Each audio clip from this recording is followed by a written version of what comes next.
Conversations at the Commonwealth Club.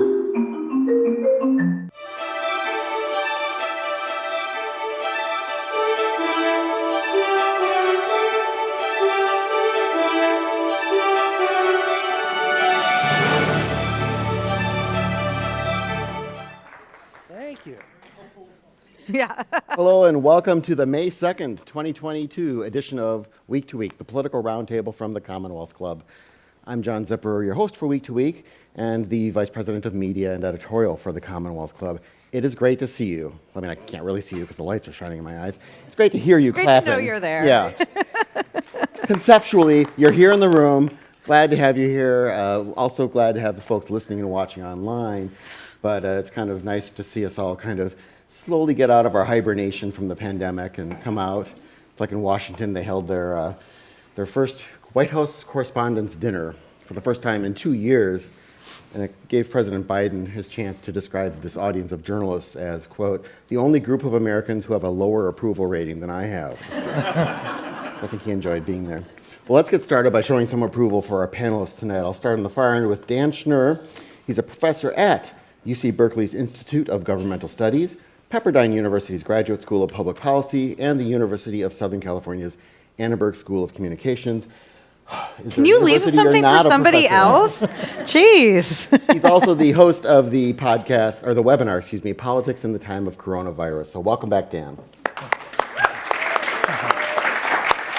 I don't think I have that many titles. I'll stretch it. Okay.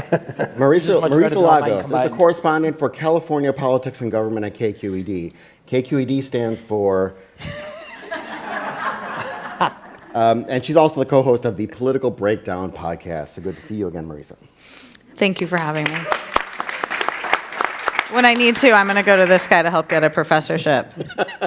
We're giving away professorships, by the way, at our news quiz at the end of the show. How do you think I got mine? Good. And next to me is rosate Chuck here. Nevius, a.k.a. C.W. Nevius. He's a columnist for the Press Democrat. He's a former columnist for pretty much every place in the area. And he writes the Letter from San Francisco newsletter. Good to see you, Chuck. Currently unemployed, basically. Let's get on to our roundtable. First topic, a couple months ago, of course, Russia sent in tens of thousands of troops into Ukraine. A result has been an upheaval of international politics and an unexpected unity among the democratic European and North American nations. Now, we're not a foreign relations program. We're not going to dissect the war and the war aims. However, I do want to talk about how this huge issue is impacting the American political scene and the American political actors. So let's start with you, Dan. President Joe Biden has been leading this coalition of democratic countries responding to the Russian invasion. The first broad question, how do you think he's done so far? Well, it's really interesting, John, to look at the American public's reaction to Biden, issue by issue, on whether we should be sending financial support, humanitarian aid, military aid. On every single issue, the American public is almost completely in line with what Biden is doing. Yet they still give him very lukewarm ratings on how he's handling the crisis. And it's a little bit puzzling. Two theories. One is that a lot of voters, remembering the very chaotic nature of the U.S. pullout from Afghanistan, still hold that against him, and that they're somewhat suspicious of him on the world stage. The other explanation is that our country has just become so extraordinarily and deeply polarized that no Republican will ever give him credit for anything, even if it's what they want. And no Democrat will ever say that they disapprove of him, even if he's doing things with which they disagree. Could be a combination of the two. But either way, what that means for Biden politically is it's unlikely that this becomes either a benefit or a detriment to him and the Democrats politically this fall. If anything, it becomes almost a distraction that makes it more difficult for him to talk about the economic issues and be heard on them in a way that he would like to, because so much public attention is focused on Eastern Europe. Marisa, we did see some reports, I guess, from Politico, if maybe elsewhere, about senior Biden officials kind of worrying that he was being distracted by the Ukraine war from domestic stuff. Do you think that matters? Do California voters want him focusing on inflation and other such issues? or is there some sort of a rallying around the flag sort of? I mean, we want him to do it all. That's what we do, right? As Americans, we're like, yes, do that and inflation. I mean, I think you're right. I do think some of that disconnect is certainly the polarization. I think it's probably also the fact that most of us are not foreign policy experts. And so I think we have a sense in America that we're like, no, don't drag us into another war, but also respond with force, right? And so I think that there's this sense of like, how could he possibly be doing everything if we're not, whether it's instituting a no-fly zone or actually like engaging, even though if we engage, that would not go well either, I think, politically. So I do think that's part of it. I mean, certainly this runs the risk of taking away, not just distracting from, but undermining some of those issues in terms of like, look at what it's doing to inflation and gas prices, and that's not good for Democrats. I'm just like less willing to make any predictions in, where are we, May 2nd? Things move so fast, and like who knows what things will look like in Ukraine by the time we're getting to election time this fall. So I think, I think Dan's right. If it's sort of the stasis, like likely it's maybe not a net nothing, but you can see a situation where this could go in many different directions, and it could be bad or good for Joe Biden, depending on all the other things we're going to talk about too, inflation, criminal justice. I mean, like, I just feel like politics moves so fast these days, it's like really hard to game the stuff out anymore. But would you say that barring something absolutely extraordinary over there for the good or the bad, it's more likely that the election is going to be influenced by domestic policy? Yeah. Okay, just checking. I think absolutely. In general they are, though, right? Even at times where we seem obsessed with foreign politics, the truth is Americans mostly care about what's happening right in front of them. We all remember George Herbert Walker Bush's, 90% approval rating, went on to lose the re-election. Yeah. Chuck, what do you think so far? I'm one of those crackpots who doesn't really understand why Joe Biden's approval isn't higher. I understand that Afghanistan was a mess for the first 2 days, but after that, they got everybody out. They basically did it. He's now saddled with two things, Ukraine and inflation, neither of which he can do much about. Inflation famously is something that presidents have a terrible time handling. I remember Gerald Ford had win buttons, whip inflation now, which was just simply an idea to jawbone it. Hopefully, if we talk about it enough, inflation will go down. We're furious with him because initially he wasn't doing enough with COVID. He's done a pretty good job with COVID. COVID is actually, I almost wonder if we got so involved in the idea of attacking the establishment of the president that we have not been able to say, because you're right, all of the things he does, and even the COVID response and even the inflation response and gas prices are going down, none of that seems to be having an effect on his political future. And I just am baffled by it. I think he's making the effort. He's trying to do a lot of things, but many of them are really, really difficult problems that I think he's doing a good job with. So, as I say, it's a crackpot theory, but that's where I am. Some have said, and personally I would put some credence to this. So during the 1980s, the word spin master, spinmeister, or whatever version of it, kind of came into vogue, at least among political nerd circles. Bill Clinton had, his folks who were very good at kind of arguing his case, and he was, of course, great at arguing his case publicly. Tony Blair, people got really sick of his spin team, yet he had people out there who were constantly saying, this is what we're doing, this is why we're doing it, this is why it's good for you, this is why we need your support. Lots of people have commented, Biden doesn't have that. Yeah. And when he does talk to people, to the public in his State of the Union address, the response tends to be favorable. Mm-hmm. His numbers did go up after the State of the Union.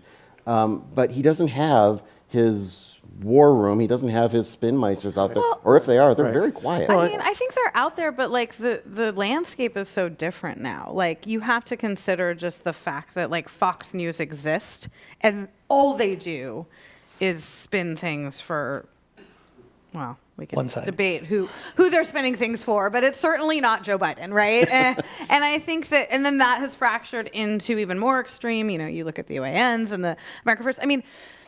Yeah, sure, MSNBC kind of does some of that, but you just don't have the same sort of concerted media push on the left that you do on the right. And I think that it's And because of the fact that like the way you actually win a lot of elections is in the individual races, it's like it feels like the Democrats just don't have a cohesive I message. think there's a frustration that the Democrats are not pushing back harder. Don't you think? I mean, that viral video, where's the woman from Michigan or Indiana, about when the other woman accused her of being a groomer, and she gave this impassioned speech. Oh yeah, the senator. And that went viral, and people said, this is what we should be doing.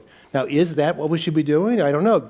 It appears that the Democratic Party has said, don't antagonize them, and the Republicans are going, here's another hot-button issue. Here's another hot-button issue. We're going to send immigrants to Washington, D.C. We're going to say, don't say gay. All these, it's the thing about Democrats do policy, and Republicans are doing outrage. So as my guests from New Jersey and Hawaii and Tobago all know, I need to admit that I am a recovered spinmeister. I spent many of the best years of my life fruitlessly spinning on behalf of a variety of candidates and causes. But I think both of you make really good points.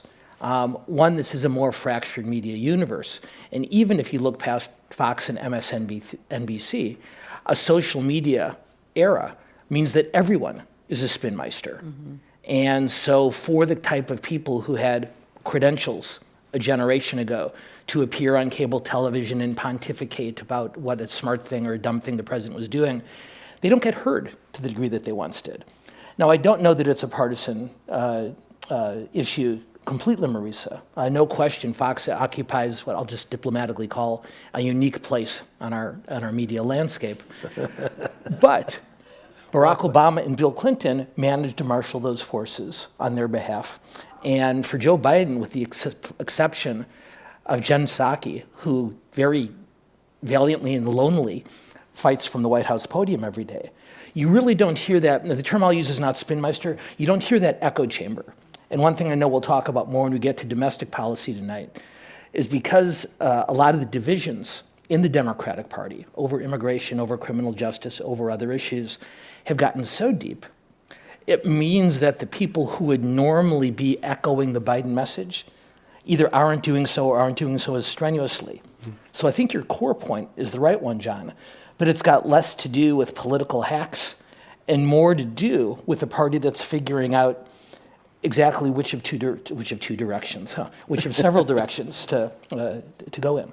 Though if he, sorry to stop. Oh, go ahead. But if he himself, President Biden, communicated more often, more directly, do you think that would help, or do you think he, at this point in his life, does not have that in him? You know, he goes to the correspondents' dinner. He gives a pretty good performance and a rousing speech at the end, and the story is that his tie is crooked. You know, and there literally were people in his group who were up there saying, "Straighten your tie, straighten. This is going to be a Saturday Night Live skit. We know it is." You know, Tie-gate. Yeah, Tie-gate. There you go. And we saw today, this weekend, in the New York Times, there's a 3-part series on Tucker Carlson. There would have been a time when that would have, I don't know if it would have taken him down, but that would have been damaging. And the next thing we saw on Twitter was Tucker Carlson holding that up and laughing like crazy.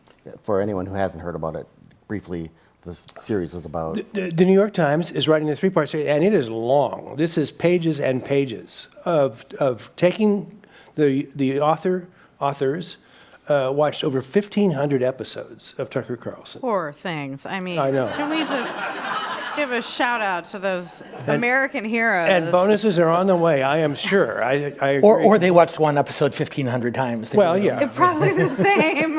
Yeah, or watched one episode and said, that's good for 1,500 times, because I'm sure it's the same thing. And they call it the most racist show that's ever been on TV. And they had all these examples, and they went through the entire thing. And I don't think it's going to touch him. You know, he's the most Well, I watched guy on don't TV. think they think it's going to touch him, though. Like, the reason he's doing this is because he has amassed an insane amount of viewers and power, right? And so, like, I mean, we're just in such a different world than we were in 1994 or whatever, right? Like, it is not, like, I think, sure, could Biden go out more? Could he do more of, like, what that state senator did? Because I think that that's one thing that plays well for him is, like, moral outrage. And, you know, let's be clear, he's, like, an old white dude. Like, he can say some of this stuff that is not going to land the same way coming from, like, AOC and for the moderates. But, I mean, he's the president. Like, we're going to see a couple of speeches. Just and to you've had a- just to be you've had- clear, though, you say old white dude not as a bad thing, correct? In this context, no. I'm a little sensitive. And not in our context. But you've had a But, like, candidate, I'll bet, Dan, who you're a little bit afraid to put in front of a live mic. And I think they're a little afraid to put Biden in front of a live mic. Chuck, I think that's a great point. I mean, Joe Biden, even when he was younger than us, was he described himself as a gaffe That's a machine. gap. Yeah. And jokes aside, his staff, while largely leak-proof, have let it be known occasionally to reporters that they are deeply worried that if he is exposed to the media on too frequent a basis, he will say and do things that will create more problems than they'll solve. So he has done fewer interviews, he has done fewer news conferences than his predecessors from either party as a way of preventing against that. Semi-successful. But I think before we get caught up in Biden gaffes, because that's, again, either part of his charm or part of what you despise about him, either way, the point that you guys were making about the broader landscape is the important one. John, I know you hate it when I do this, but 2 books I'll recommend to the audience. I know I won't He's read not them. recommending books again, is he? The Week to Week Book Club. So. Okay, I won't read them out loud this time. If that's help. I'll recommend 2 books. One is called Why We're Polarized by Ezra Klein, the New York Times columnist. And the second is simply called Them by Ben Sasse, the senator from Nebraska. And I have my students read them simultaneously. I mean, not like this, but week in, week out. And you have a very progressive columnist and a very conservative senator, both making the points that all 3 have you made, is that we've become such a polarized electorate and such a polarized society that neither Tucker Carlson nor the New York Times really cares one whit what the other's audience thinks, because they know they can't win them over anyway. So they might as well just stoke the fires for their true believers on the left or the right.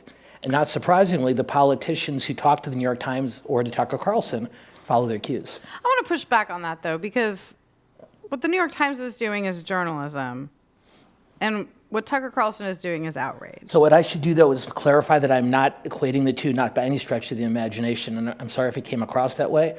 What I'm talking about is 2 very, very polarized and very, very different audiences that take one of those 2 voices very seriously and dismiss the other one entirely. That's Your fair. point is a fair I just one. do want to make that clear, though, because I think what we end up doing when we talk about this sometimes is like conflating what is happening mostly on the right. I mean, certainly there are extremists on the left, but like, especially with media, like as if it's a tit for tat between what you've seen. And I think that the truth is, if those of us in the mainstream media were actually like willing to, I'm not saying that there aren't a lot of liberal journalists and all of that, right? But I think most of us come to work every day and try to be fair and do our jobs in a fair manner. And I don't think it's going to offend anybody to say, like, that's not Tucker Carlson's job, right? He's not even trying. So I do think it's sort of dangerous to our fourth estate if we go down that road too much and sort of act as if, you know, the mainstream media, and I'm not saying you're doing this, but I think just in general, the way we talk about this stuff, it often leads to this like, oh, it's this and this versus that, when like the truth is, like, you know, when I write a story about climate change now or white supremacy, I don't need like equal voices on both sides, because we can just decide that one is not acceptable. I'll be very short. That's never happened. There was a period of time with the whole Trump revolution when I was so outraged that these people, they're not listening, they're not paying attention. And at this point, I've kind of given up on that. It's not that the truth is not available. The truth is available. The truth appears in the New York Times. Journalists are writing those things. Those people are not only not reading it, they're actively rejecting it as the truth. And I think that's the new reality, and that's what's really scary. Well, and you know, confirmation bias has existed for as long as human beings have existed. It just hasn't dominated politics to this degree.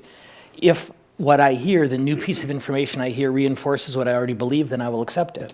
If it challenges what I already believe, then I will reject it. And Maurice's point is exactly right. The comparison between the media outlets isn't fair. But I would suggest to an audience that I know skews ever so slightly to the left, that you do find on the far extremes of both sides that same unwillingness to listen to those with whom you disagree or to talk to them. And fixing it ultimately does have to come from both sides. And we'll talk about the other wing in just a moment. I want to tie together just something, one of my earlier questions with some of what we've just been talking about, which is that also with this huge polarization, with all of these incredibly safe, gerrymandered districts, you get a lot more candidates who are not able to defend their stance against someone who disagrees with them, or to get into an actual like British-style political debate, because they don't have to in order to get reelected. All they have to do is say the right things in their district and to the groups that largely agree with them, and they're going to get their 70, 80% re-election numbers. Whereas if they're in more of a so-called purple district, they have to know that the opposition isn't some necessarily, an easily painted thing. The opposition is their next door neighbor and such, and they have to have more of that regular give and take. Yeah, there was, don't quote me on the statistic, but the Cook Political Report did an analysis. Yeah, right. But it the was microphone. around this where there's only maybe 20 districts out of 435 that Biden won that were even gonna be close to any sort of competition, right? And what's crazy here in California is when I started reporting on politics many decades ago, many, no, but 20 years ago in California, nobody cared about congressional races here. And now we actually have some of the only competitive congressional races in the United States. Because we have because every we have- district in commission. And I'm going to let Dan take that one. Good. Yes. Because several years ago, supported in that, their right? in their infinite wisdom, California voters passed a ballot initiative that took the redistricting powers away from the politicians themselves and gave it to a citizens commission. I always used to like to say that letting legislators draw their own districts is like letting teenagers set their own curfews. And while it's not a perfect process, the abject self-interest is gone, and so we do see competitive races. Or now. Micah's pick their own dessert. Exactly. Basically. Yeah. Quick statistic on this. His is going to be right. So before the redistricting commission began drawing these lines in 2012, for the previous 10 years, 5 congressional elections, we then had 53 congressional districts in California. So multiply by 5, that's 265 elections for the House of Representatives that took place over a 10-year period. In 264 of those 265 elections, the incumbent was reelected or a member from their party was elected to replace them. Over that 10-year period, we had one single seat change from one party to the other. The first election that the lines were drawn by a nonpartisan commission, we saw several of those seats change hands. And now we have, I don't know, 4 or 5 really interesting races this year. But I think that points up the idea, which is, if you're outraged about this, then do something about it. Great point. I mean, it's still a democracy. And I understand that, rural areas, small rural areas are maybe disproportionately represented by conservative voices, but you have to be able to go into those areas and convince them that you have it's like the what's the matter with Kansas situation. Kansas should be very democratic.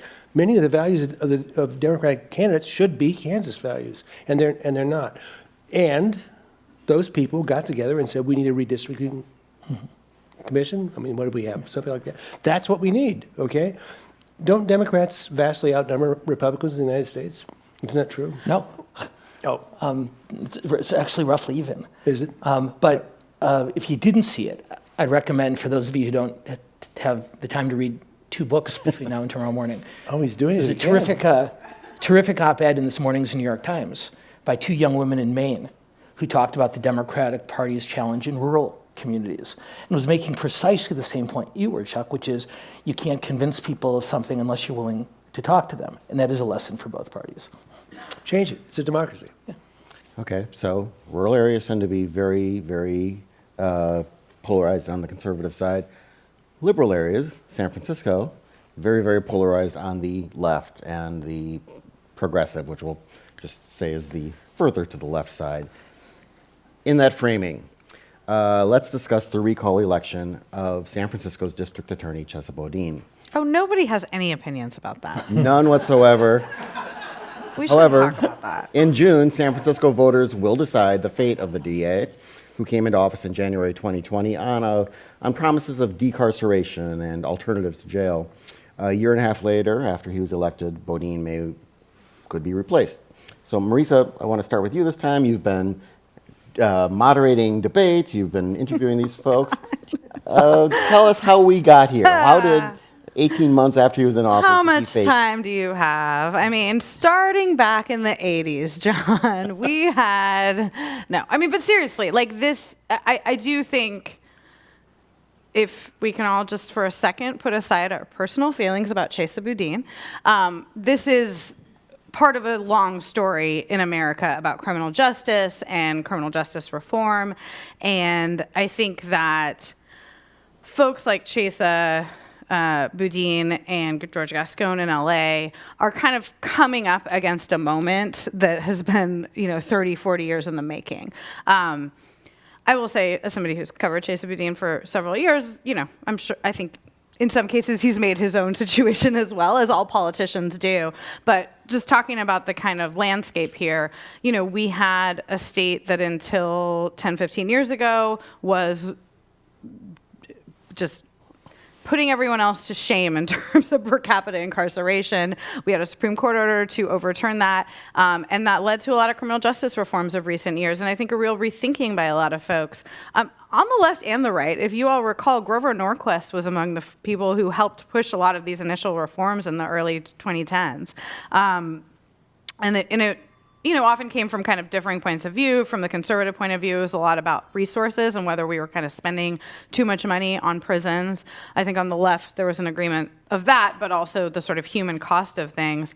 And so out of this, we've seen, people like Boudin. This is such a hard one because it's like both about that bigger landscape and then also just about the weirdness of San Francisco politics, our ranked choice voting system, the fact that the mayor decided to kind of try to put her thumb on the scale at the end of that race when the former DA left and she appointed Susie Loftus, who was running in the same race with Chesa Boudin. And in hindsight, like looking at that, I wonder if Susie would have lost if that hadn't happened. I think that turned off some people that London Breed had done that. But yeah, at the end of the day, I mean, it's been a very bizarre time in the last 2 years in generally when we talk about crime. San Francisco's always had a huge property crime program, as you mentioned, a problem. And I think Boudin has been both kind of come in at a bizarre moment with COVID, and what we've really seen nationally, I will say, is an increase in violent crime, which is not actually what we've seen as much in San Francisco, but I think we tend to conflate a lot of things when we talk about criminal justice. We talk about property crime, we talk about homelessness, we talk about violent crime. We say that we're talking about different things, but in our heads, we kind of put them all together. And so I think that, we've seen a very effective campaign pushing back against Boudin, and him, being a former public defender, making some missteps, and a lot of emotions around it all, getting us to where we are now, which is, I think, a pretty good sense that he's probably not going to make it through this election. Chuck, what's your view? Me? Yeah, you. I'll say a couple things. First of all, when there's a perception that crime is high, the DA always gets it. That's just the deal. It happened, In this city, not anywhere else? it happened in Arlo Smith. It happened with Kamala Harris. Yeah. It happens with the DA. That's the deal. We also have to address the fact that the judges are not helping.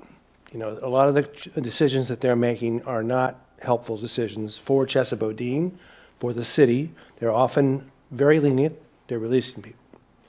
I don't know if Chesa Boudin is a good DA, but he is a lousy politician. And that's hurting him. He sticks his foot in his mouth. He has come up with a lot of poor ideas. He's lost half his staff who've either resigned or been fired. And worse than that, those people are not only leaving the office, they are actively promoting him to get out of the office. We love a narrative. I know we do. And I know Dan wants to talk about this. He's got a And book. he has some books. I know, he has some books. But I have heard this narrative over and over about how, we went so progressive and now we're going the other way. Mayor Breed, she said defund the police and now she's changed her mind. She never said defund the police. She never said that. That's a great narrative, but that's not true. And it's not the school board wasn't recalled because they were progressive. They were terrible. They were extremely unpopular people personally. And Chesa has made a lot of mistakes, political mistakes. And if he loses this, I think that'll be the reason. He's got a lot of wins against him. And it's not just Republicans funding. No, I didn't say it. I think he's miscast. I don't think it's a great job for him. I don't doubt his motives for a moment. I think he's got a lot of ideas that may work. But when people feel threatened by crime, and we finally admitted this, for a while they were saying this, the crime stats aren't so bad. Well, they aren't historically, but it doesn't matter if you've got your car smashed in, right? And that's what Chesa and Bill Scott, the chief of police, finally had a press conference and said, we get it. The stats aren't that bad, but you don't feel safe. You don't feel safe. We've got to address that. And they have to address that. And I think he's done a poor job of addressing it. Before we go national, can I just add, I agree with what Chuck's saying. I think that at the end of the day, you have a job. I was joking before we came out here that we're at a point where if it's foggy, we blame Chesa. If my bread went moldy, we blame Chesa. I mean, it really has become sort of this narrative in this city. And yet, to your point, what matters is how people feel and if they feel heard. And also if they feel like the people at the top are working together to solve it. And I think that, again, this was a ranked choice election. He did not get a majority of votes that were first cast. This wasn't a runoff where people really got to vet each candidate. We could do an entire hour on ranked choice voting. We'd all have some feelings, I'm sure. But, I think what I'm interested in, sort of as somebody who's been covering this both as, I live here, I live all of this, but I've also been covering this broader criminal justice debate. I actually interviewed today Polly Klaas's sisters, who were 12 and 6 when she was abducted and murdered, and are now speaking out against what Polly's father, her step and half sisters, promoted in the wake of that, which was 3 strikes, and something that they felt really did not go in the direction that it should have. And so, I do think we have to put this in that context, and yet, at the same time, he is being judged as this DA, and he doesn't have a good relationship with the police chief. He doesn't have a good relationship with the mayor. They've done nothing to help that either. They have no interest in it. I will say politically, if he is recalled, I think it's going to be fascinating because London Breed will own everything. She will have the school board that she appointed. She will have the DA that she appointed. She already appoints the police chief. And regardless of how you're voting, I don't want to be the first to break it to you, but there will still be crime in San Francisco on June 8th, regardless, whether or not Chesa Boudin is recalled. And you said that you didn't like to make predictions. Come on. I will make that prediction. I feel comfortable in that, even after Trump. Do you have a book to recommend? Yeah. Well, Marisa noted that, we could go back to the 1980s. If you go back to the 70s, we had a police chief in San Francisco. I say we, I wasn't here at the time, but some of y'all had a police chief in San Francisco who was arguing many of the same things Chesa Boudin has been arguing. This is Hungustu, if I'm pronouncing that correctly. Hungisto. Sorry? Hungisto? Hungisto, okay. And he... Richard Hungisto. Richard, thank you. And he went on Was to he have the one who painted all the cars pink? Who, what? Painted the police cars pink? I don't know about that. Did you ever hear about that? Before my time. It happened. Oh, we could do a whole Google it, hour okay? on that. I'm not making this up. Okay, well, the point being that they're He must have been. It was, whether it's yeah. cyclical or not, I mean, that's what's definitely what his policies as police chief were, trying to work for, racial equity and decarceration and alternative forms of punishment and such. Followed by the 1980s and the 90s. So, I mean, they're... I mean, the irony, though, is if you'd had Bill Scott up here, our police chief, he would talk about the same things. I actually think that's one thing, and, we're going to talk, this is a national problem for Democrats right now, for sure. But I think one thing I've noticed is that the rhetoric is so different, even among more conservative candidates and others. So 20 years ago, it was lock them up, throw away the key, we're out. Now it's we understand that we need to rehabilitate people. This is conservative Republicans running for attorney general telling me this. You can't just look at everyone as a nail and you're the hammer. And the fact that that's even the rhetoric, to me, does tell us that we've come somewhere.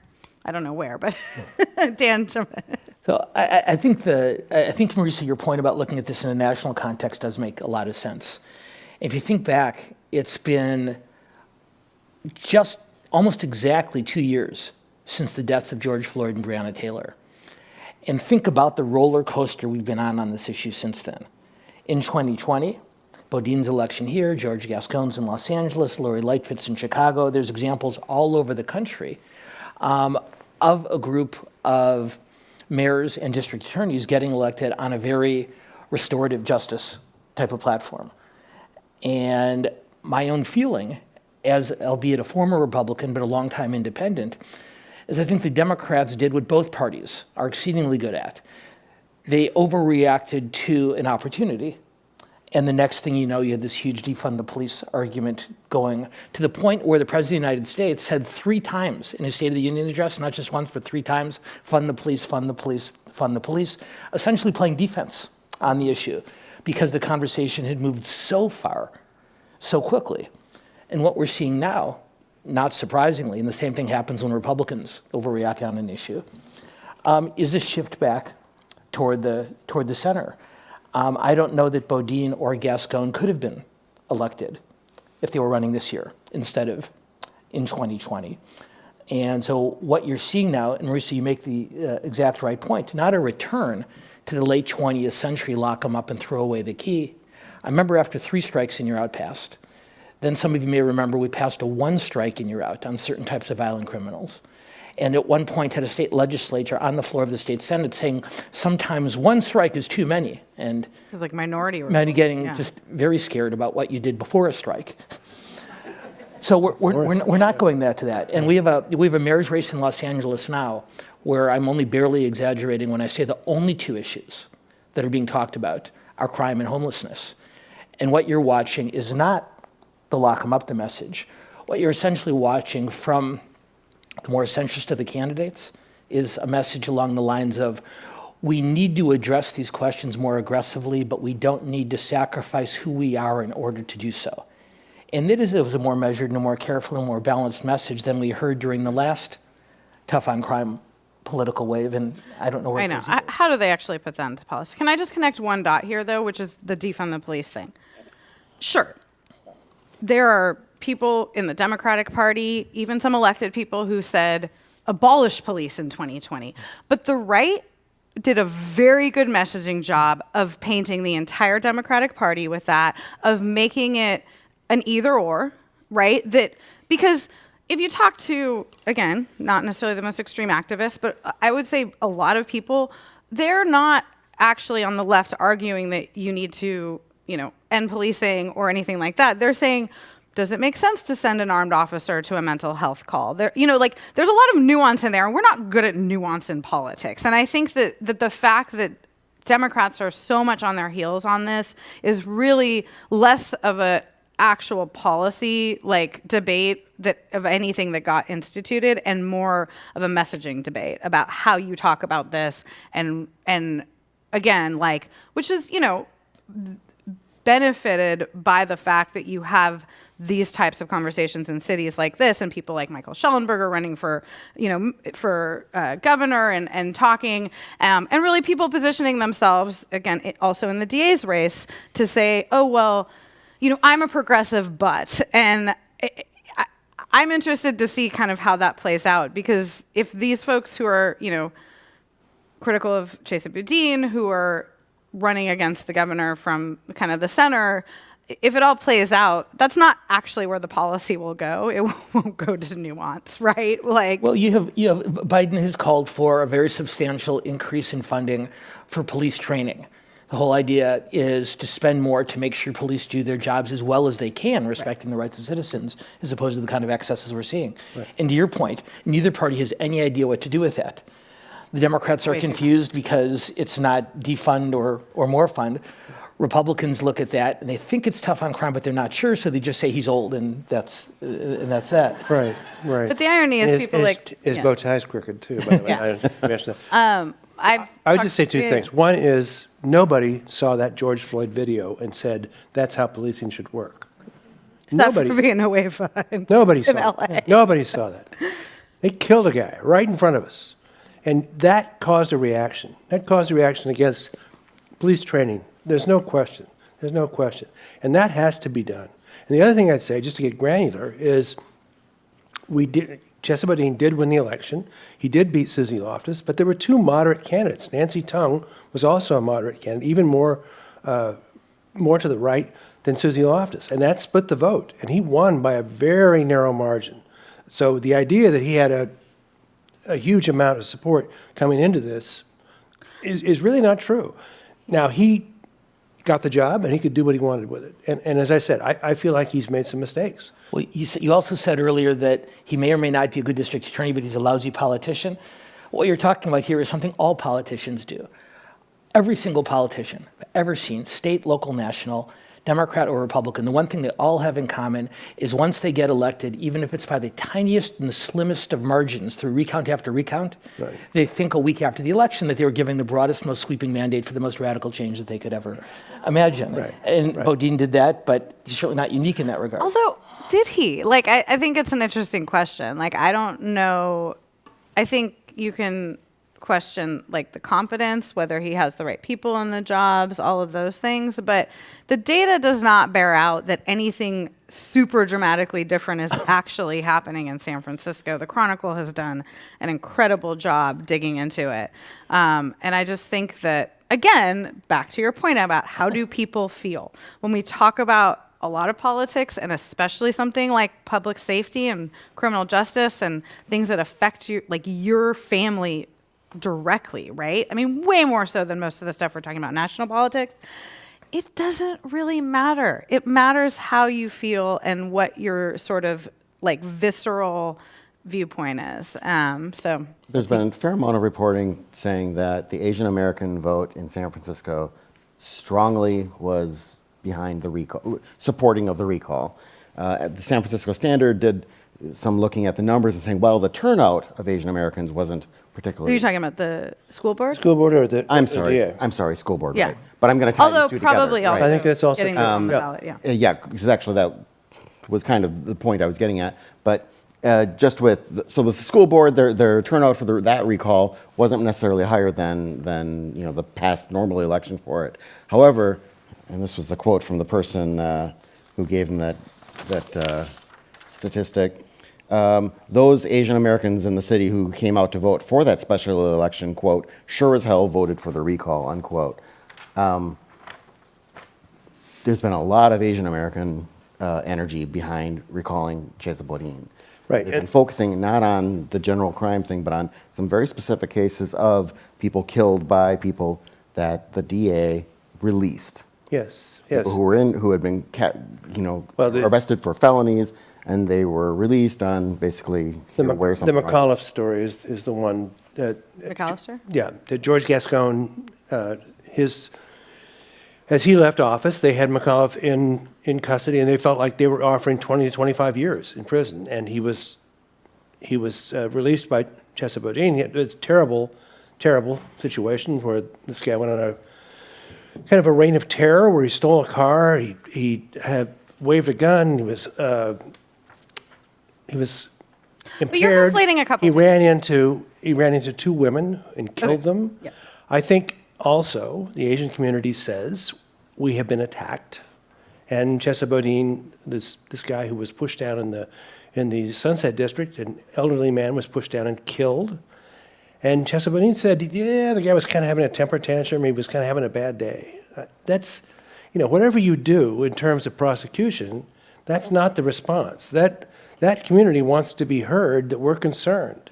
And I think he's a victim of self-fulfilling prophecy, which is he came in and people heard him say, we're going to be softer on crime because we're going to rehabilitate these people. Then this happens, and it causes them to say, see, we knew this was going to happen. This is exactly what he's doing. And I'd go back again to say every DA has less power than people think they do, and every DA gets blamed every time there's a lot of crime. But he hasn't helped himself. John, you made a point about the Asian Pacific community's reaction on this. And once again, I broaden that not just nationally, but to a wider range of communities of color. There's a pretty considerable amount of public opinion polling that shows not just here in California, but nationally within the Democratic Party. Asian Pacific and Latino and African American voters tend to be somewhat more centrist and sometimes conservative on criminal justice issues than white registered Democrats.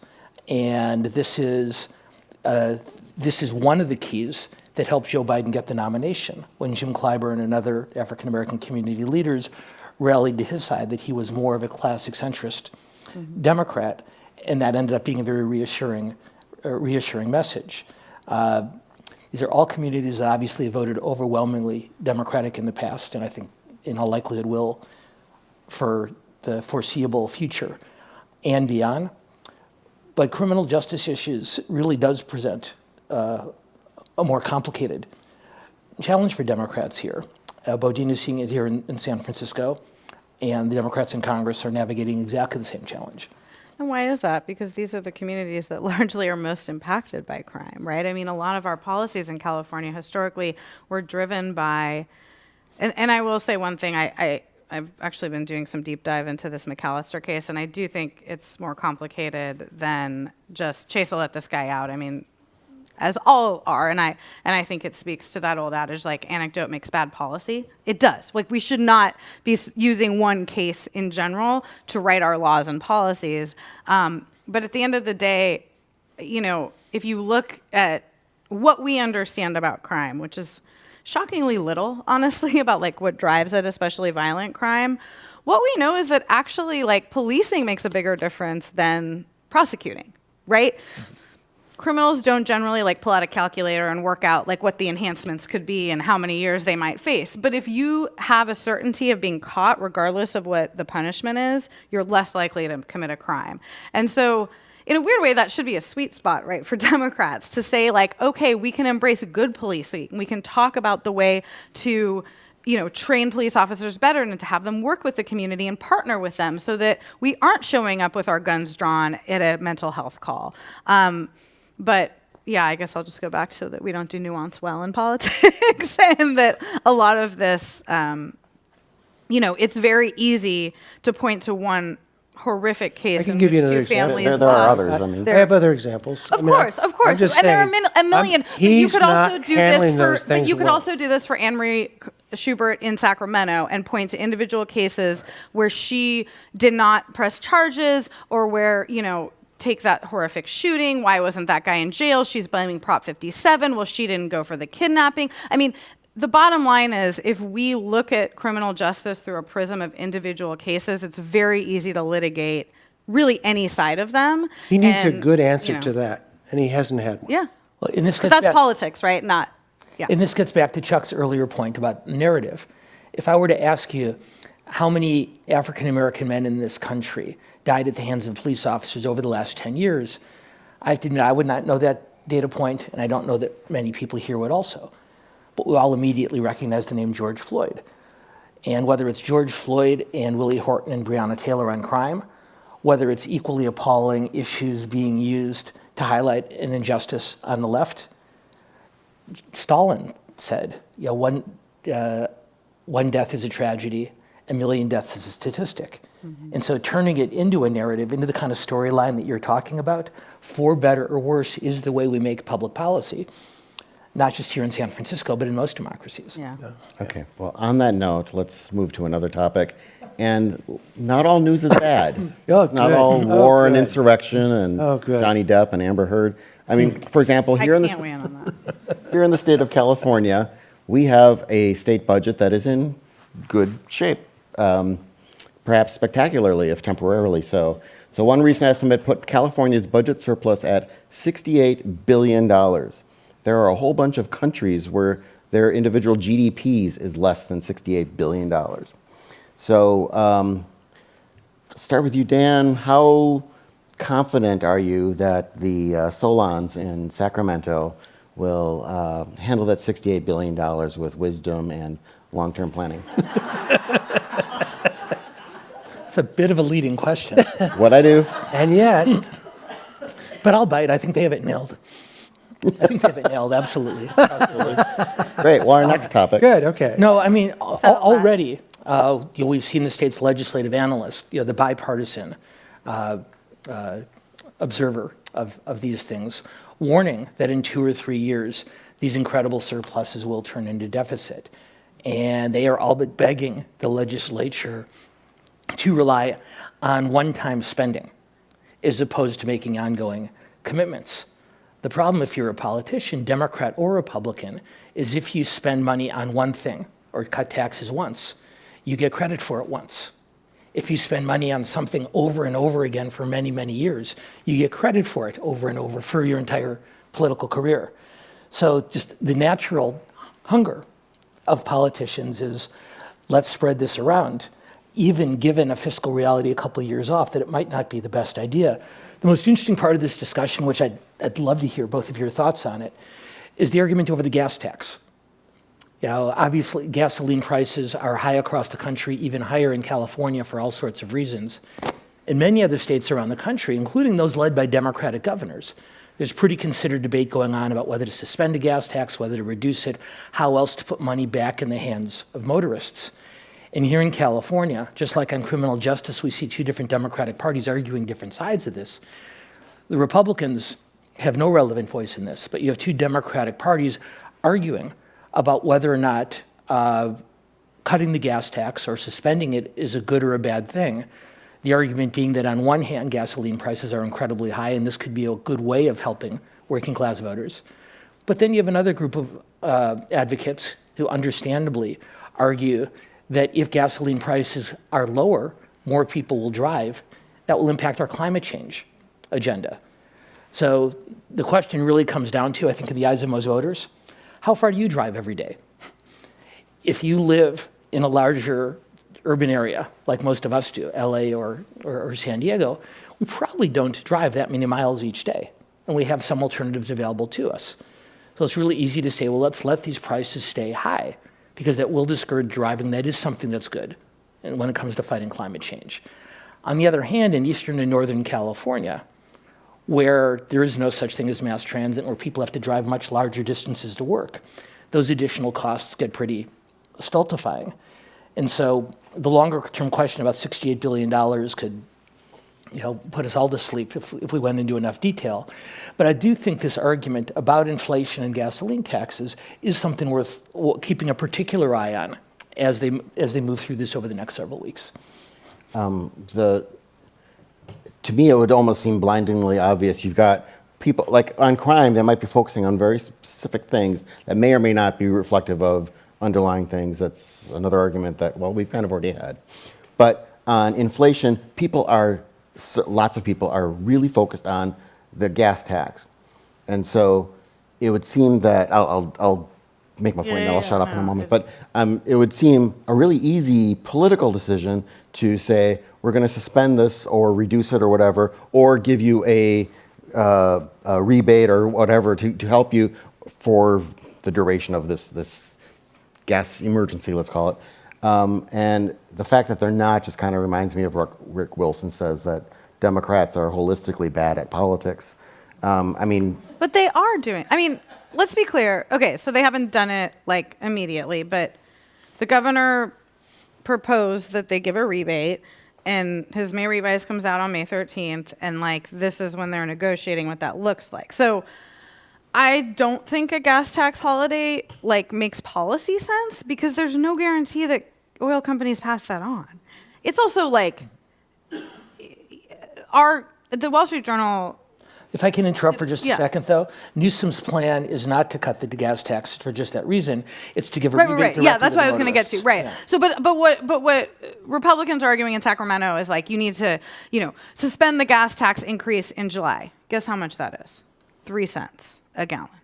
So you would save a buck or two, but that's not going to actually impact the people that are most hurt by inflation. And I think it's important to note that while the gas prices are just insane, if you're like me and you have 2 little boys at home, that's not where I'm feeling this. It's my grocery bill, right? Inflation, because of not just oil prices, but broader supply chain issues, but largely because of oil prices, everything's gone up. So what I think Democrats are aiming towards, and they will do with a lot of this money, and it'll be interesting to see, because I think just on your earlier point about one time versus ongoing, weirdly, since Jerry Brown, they've been actually relatively good about that. Like they got scared enough, but we'll see. The longer Jerry's out of SAC, the Brown is better. harder that gets. Brown was better at taming the legislature. than Exactly. Newsom is. Yeah. So what we're seeing. So last week on Thursday, I want to say the Senate came out with their proposal to kind of counter the governor's.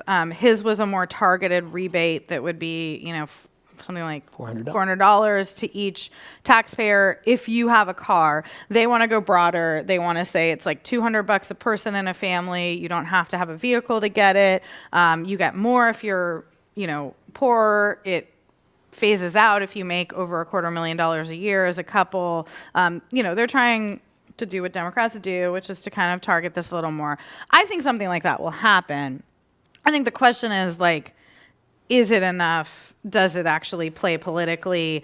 You've seen how far Biden's checks have gone to his approval rating. I mean, people don't seem to remember that from last year. So, I think what we're seeing right now politically, from what I hear talking to the governor's office and folks in SAC, is that lawmakers don't seem as eager on this as maybe, John, you would expect, and I think the governor wants. I think the governor's office feels like they have to do this, or even if it doesn't help as much as it could, it will hurt them more not to.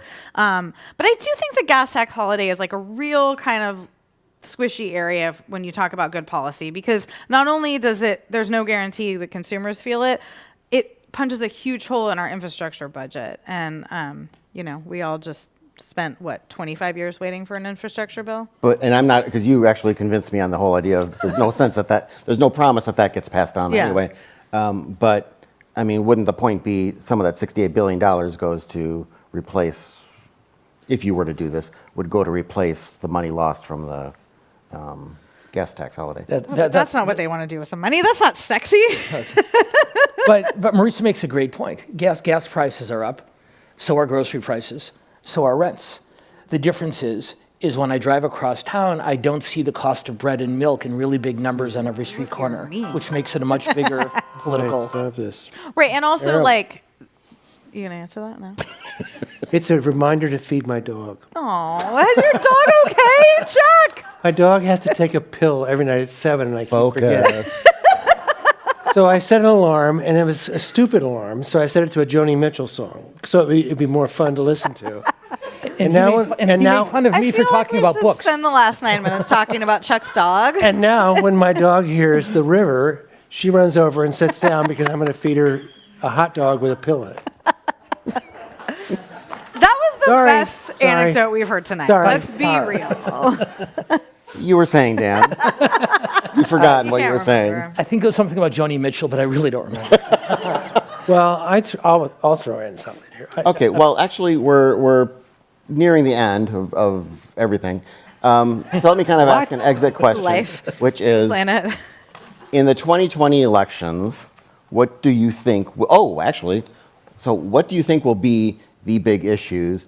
And a spanner is something that, Marisa, if you could kind of start, you got a text before this program about a Supreme Court decision. So looks like SCOTUS is going to overturn Roe v. Wade entirely and Casey. This could change. Politico apparently got a draft decision, which in itself tells you something about the politics of our time, that anyone at the Supreme Court would leak anything. But yes, so if that gets overturned in June, certainly, I mean, depending on a bunch of factors, like sitting here now, it feels like inflation is probably the root of everything. But as I said earlier, it's real hard to tell. I would definitely put inflation, this Supreme Court decision, and maybe it's a toss-up between criminal justice and insurrection / democracy. I don't know. That could play with some voters, maybe. No. Nobody cares. Listen, I want to hear Chuck talk more about Joni Mitchell. I think it's education. I think it's the education system. I think that the Republicans done a great job of the whole idea of what we can teach, what we can't teach, and I think you're hitting a sweet spot with parents who worry about their children's education. I think COVID was a huge problem with being out of school. I think we'll look back at that and say it was a mistake to keep students out of school as long as we did. And I would use that $68 million to either increase teacher salaries, increase school funding. We're losing students out of public schools like crazy, and it's a crisis. And I think the Republicans have done a great job of making that an issue. It's as Biden would always say, it's a kitchen table issue. You're sitting there thinking about this, and the idea that we're banning books, and for DeSantis, don't say gay, and then for DeSantis to say they're trying to censor you. So is that an opening for Dems?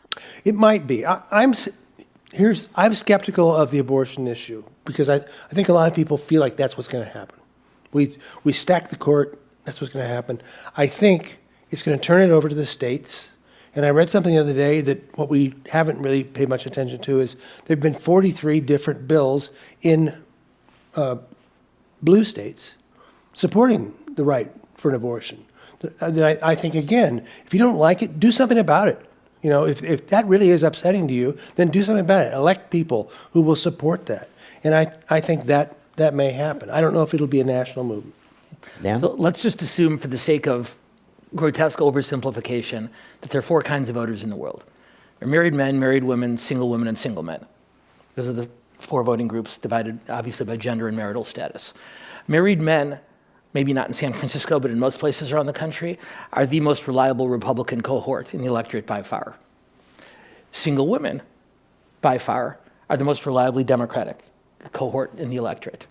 Single men, and I was one for many years, so I remember this, single men vote in much smaller numbers. They just don't pay as much attention to politics. They might be playing computer games, I don't know what, but they're not voting. Which means that married women are the most important voters in America. So Melanie, when... There you go. So Mel, when your mom tells you I that live in she's the San most Francisco. important That person doesn't in the count. world, every 2 years she's right. And so what that means here, and this is why I think Chuck's point is such an important one. Since the dawn of polling, different issues have played in favor of one party or the other. Education, for decades, has always been an overwhelming Democratic preference by immense margins. The most recent Washington Post ABC poll, Democrats still maintain an advantage on the education issue, but by 4 percentage points, as opposed to 20 or 30 points like we've seen over the years. So that opportunity is there. Yeah. Look at Youngkin. Exactly. And Maurice is right, inflation is not going away between now and November, and will certainly drive voters.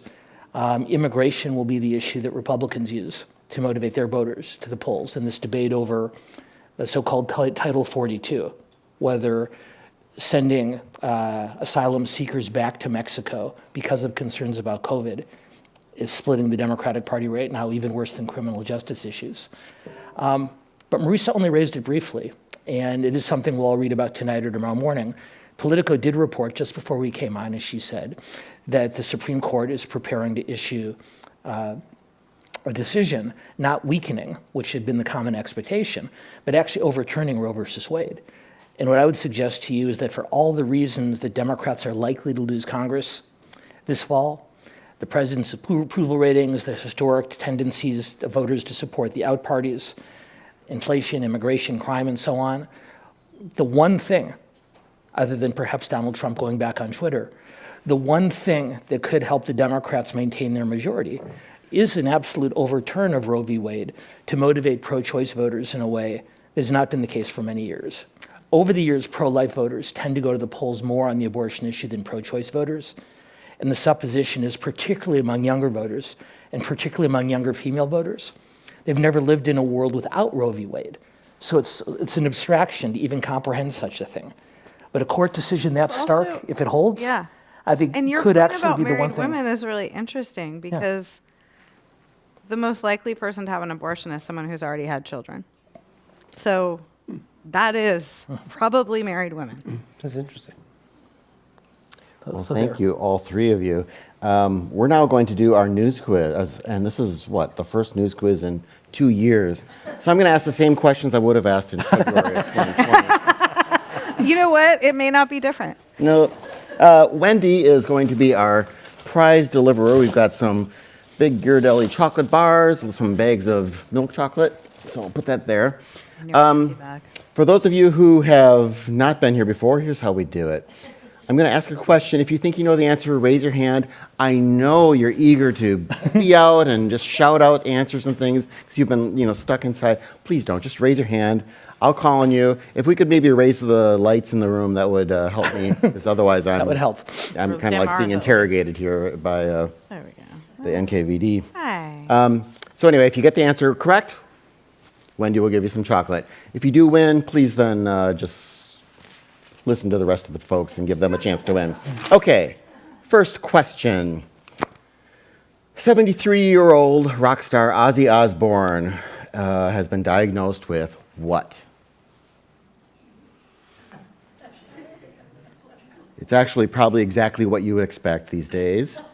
Lack of musical ability? Back there? Sorry? No. Anyone else? Sorry? COVID? That's correct. COVID-19.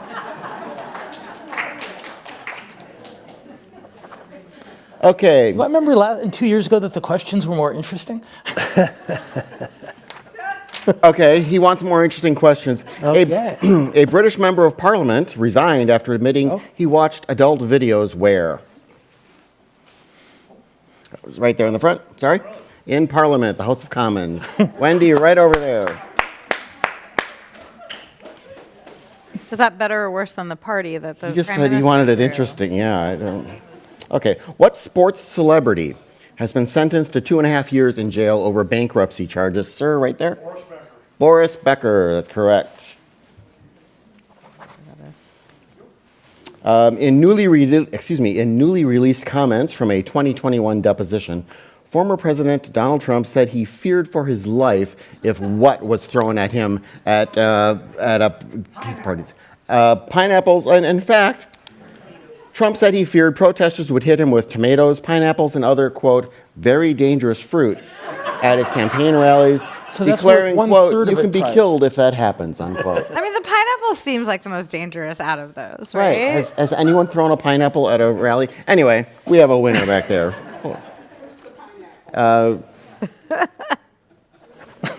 Okay. Russian troops looted millions of dollars of vehicles from a farm equipment dealership in Melitopol, if I'm pronouncing that correctly.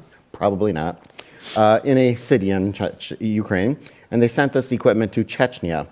However, after making the 700-mile journey, the equipment got there and the Russians were surprised to find what? Ma'am. The engines had been disabled. That's correct. They had been remotely locked. This war is not going well for them. Okay. It looks like Lily Tomlin and Jane Fonda will be out of work now as their Netflix show comes to an end. What's the name of it? We'll go on to another question. It's okay. The answer was Grace, Frankie and Grace, or Grace and Frankie? Grace and Frankie. The final episodes began streaming last Friday. Let's see. According to a CBS News poll, 70% of American adults are worried about Russia's invasion of Ukraine, that it could lead to what? Ma'am. Nuclear war, that's correct. Right there in the middle on the aisle. I thought this was happier news. I know. I like the Grace and Frankie question better. Do we have to go back to more like porn in the parliament? Yeah, That'd be fine with me. that'd be better. Well, here's one that's not fun. Israel's government said Russian Foreign Minister Sergei Lavrov's comment was unforgivable when he said Adolf Hitler was part what? Right there. Jewish. That's correct. He said Hitler was part Jewish. Lavrov also said that, quote, for some time we have heard from the Jewish people that the biggest anti-Semites were Jewish, unquote. His words, not mine. Oh, that's not going to be a happy one. We need ones that are happy for Marisa. Man, that's definitely not. According to a new book by two New York Times reporters, how does GOP Senator Mitt Romney avoid being recognized by Trump supporters when he's out for dinner?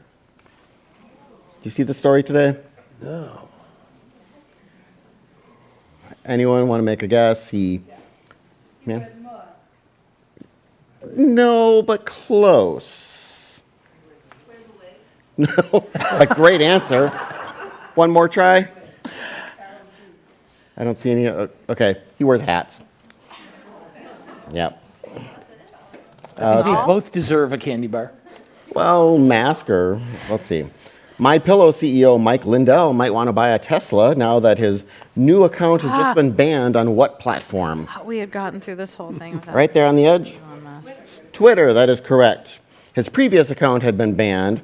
Then he set up a new account on Sunday, and on Monday, Twitter said they were banning that one permanently because it violated their rules on evasion of bans, actually. Well, listen, our time Good to together know they actually enforce one rule on Twitter. for the moment. Yeah. This all could change. I want to thank our excellent panel today, Marisa Lagos, Chuck Nevius, and Dan Schnur. Thank you to each and every one of you who climbed out of your caves at home and came out here to see us in person. It's great to see you in person. As well as thank you to everyone listening and watching online. Please have a great week, stay safe and healthy, and we'll see you again in the future. Good night.